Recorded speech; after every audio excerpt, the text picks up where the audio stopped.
What is the best car in the world? Now there's a question for you. We've probably all got our favourites. For me, it's probably an Aston Martin DBS from 2011. For you, it could be a Peugeot 205 T16 or a Jaguar E-Type or a Ferrari F40. But I'm not talking about favourite, I'm talking about best. Well, again, best for you could mean something entirely different for best for me. Depends on how far you drive, how fast you want to drive, or what your budget is. But what if your budget is, to all intents and purposes, unlimited? What if buying a Peugeot 205 or even a Lamborghini Aventador is as simple and as easy as buying a t-shirt?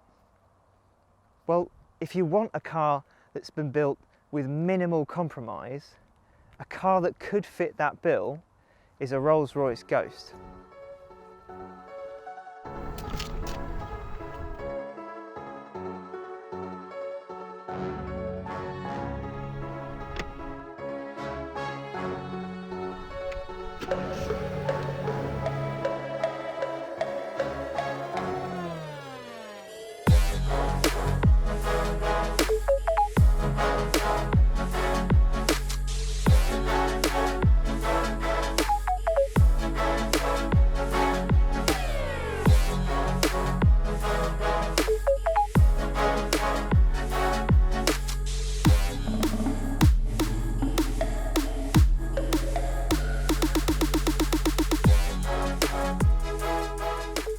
Now granted, the Ghost is not the largest Rolls-Royce. At a basic level, it isn't even the most expensive, but it is the newest. And even Rolls-Royce dubs it the most technologically advanced Rolls-Royce yet. So how do you review a car like the Ghost? Well, I should tell you how it drives. Of course I should, and I will. But I think what also makes sense here is to ask, what's it like as an experience? What sets this car apart from other cars on the road? What can this car do, and what does it have on its CV that could bolster its case for being one of the finest cars ever made? First of all, let's dispel the myth that you would only buy a Ghost because you can't afford a Phantom. Prices start at £250,000, and this particular car is £370,000. In short, no one is buying a Ghost because they couldn't find enough change down the back of the sofa. The Ghost also shares its aluminium underpinnings with the Phantom and the Cullinan, unlike the previous Ghost, which used the backbone and quite a lot else from the BMW 7 Series. So this is as Rolls-Royce as it gets. Under the bonnet lies a 6.75 litre twin turbocharged V12, placed behind the front axle for better weight distribution, with 571 horsepower and 850 Nm of torque. That's enough to propel the 2,490 kg Ghost to 62 miles an hour in 4.8 seconds, and on to a limited top speed of 155 miles an hour.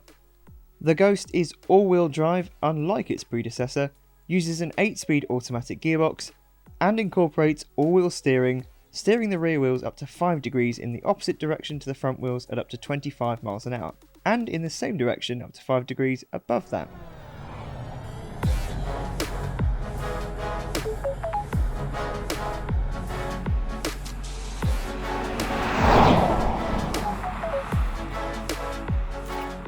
The engine is so incredibly smooth that most of the time you would hardly know it's there. It's only when you put your foot to the floor you get to hear a bit more engine noise, and actually it makes quite a nice noise. And the nose of the car pitches up towards the sky. It just propels you forward so gracefully with such ease. You even get a power reserve dial to tell you how much power is left to be used. And unless you've got your foot to the floor for a couple of seconds, there's always something there. There's always some extra power to come. The four-wheel steering, you can really feel it working.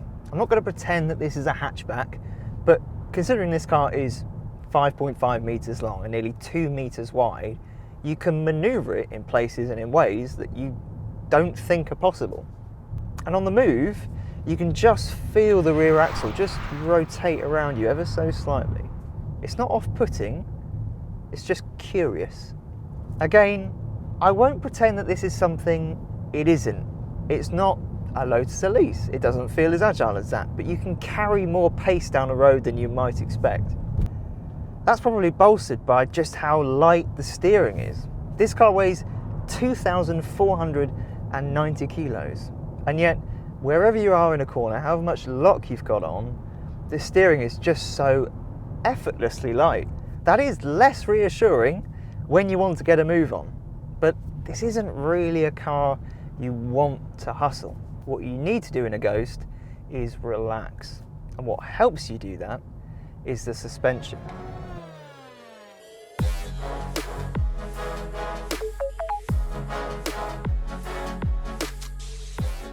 There are double wishbones up front and a multi-link setup at the rear, which sounds traditional enough, but the Ghost uses what Rolls-Royce calls the planar suspension system.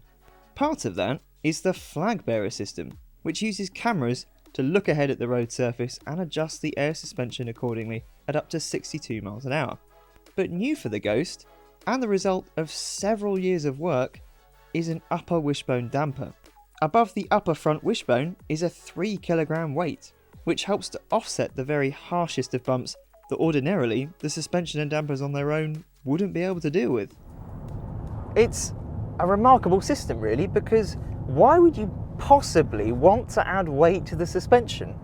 Surely adding weight to the suspension, the brakes, the wheels, increasing the unsprung mass is just a no-go. It's something you don't do. But it works. It's a little unsettling and quite difficult to describe really, but you know those potholes in the road or those cracks in the road that you see at the very last moment when you're basically on top of them and there's nothing you can really do. You can't avoid going through that crack in the road. Well, you see it and you wince and you think, oh goodness, this is going to be horrible, and then you're through it, you're out the other side, and you felt it, but it wasn't as dramatic as it should have been. You haven't ruined your back. It's just a very soft, pillowy ride. There's a lot of suspension travel. Beyond the mass damper system, it's the gearbox that further helps you settle down into a gentle cross-country waft. An 8-speed automatic, you'll never notice it working because it uses satellite data to select the appropriate gear for the road ahead. Approaching a corner, the gearbox has dropped down a few ratios. About to climb up a steep hill? You'll be in the correct gear and you won't even know it. What I love about all of that is that there are no options to tune or tweak anything. The steering weight is the steering weight. The suspension has one setting and that's present and working. And the gearbox, there are no paddles. You just let it do its thing. The only encouragement you can give the gearbox is with a little low button on the selector stalk. That's it. It's actually quite refreshing to drive a car where the people making it have said, this is set up to be the best it can be. Go drive it, go enjoy it. It's simpler that way. But of course, you don't pay upwards of £250,000 only for the engine, gearbox, suspension and steering. Oh no, there's a lot more to this car than that. Of course, there's the spirit of ecstasy, which now sits inside the bonnet, whereas before it was a separate panel. So she sat on the nose and the bonnet moved independently. Then there are the RR badges on the centres of the wheels, which don't rotate when you're on the move. And then there are the doors. The doors that open in the opposite direction to one another to make it easier to get in and out. And of course we have to talk about the umbrellas. Full-sized umbrellas. This never gets old. And that chamber in there where the umbrella sits, once you've used it, obviously it's going to be wet.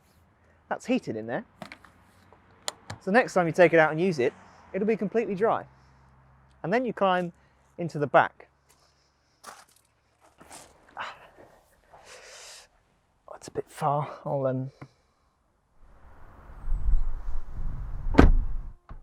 It's quite bright actually. I might close the blind. There we go. There's so much stuff in here, for want of a better word, without it feeling gimmicky or busy. Like these seats. They're super, super comfortable. They're heated, they're cooled, they give you a massage. The most vigorous massage I have ever encountered in any car. There are blinds to shut. There's another one back there. These headrests are just glorious pillows, and the carpet is some of the thickest carpet, in fact it is the thickest carpet I have ever experienced anywhere. I don't just mean in a car, I mean literally anywhere. They make the carpet in my house feel like a wooden floor. This car has electronic folding picnic tables as well, so I can enjoy my cheese and cucumber sandwich in great luxury. And there are screens too, so I can change the radio, change the navigation, or watch TV. And there's a champagne cooler.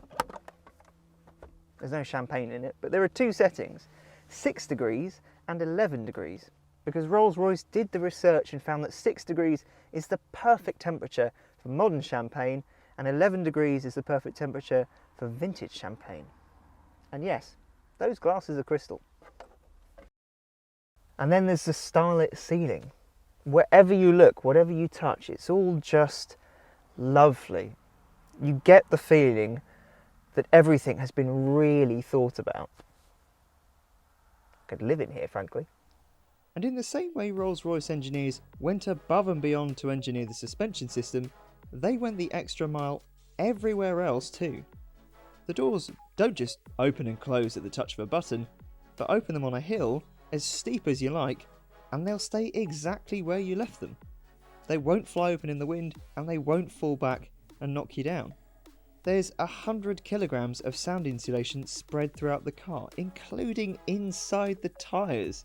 There's double glazing, and the floor and bulkhead are double skinned to further insulate the cabin. Even the air vents have been entirely smoothed out, reducing unwanted noise, and the seats, like the front suspension, incorporate a mass damper to reduce vibrations and again remove unwanted sound waves. In case that wasn't enough, the seats go through their own sound test before they even make it into the car. What noise there is in the Ghost has been tuned to be delivered at a specific frequency, a whisper as Rolls-Royce calls it. And to have a Ghost built, to order it, for it to be made, to see it delivered, takes 12 months.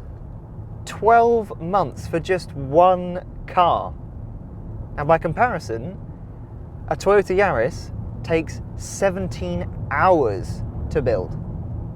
So in the time it takes to build just one Ghost, you could make 515 Toyota Yarises. And before each car gets signed off, after it's had all of its tests and its checks, where does it have its road test? On the roads I'm on now, on the roads around Goodwood. Now there are better cars to drive out there, in terms of how the steering torques, how fast they are flat out, how powerful the brakes are. But those adhere to particular definitions of best. And when you drive a Ghost, when you sit in one, when you're driven in one, when you look into the details of how it's made and how it's been developed, there are many areas where the Ghost is simply a jump beyond anything else on the road.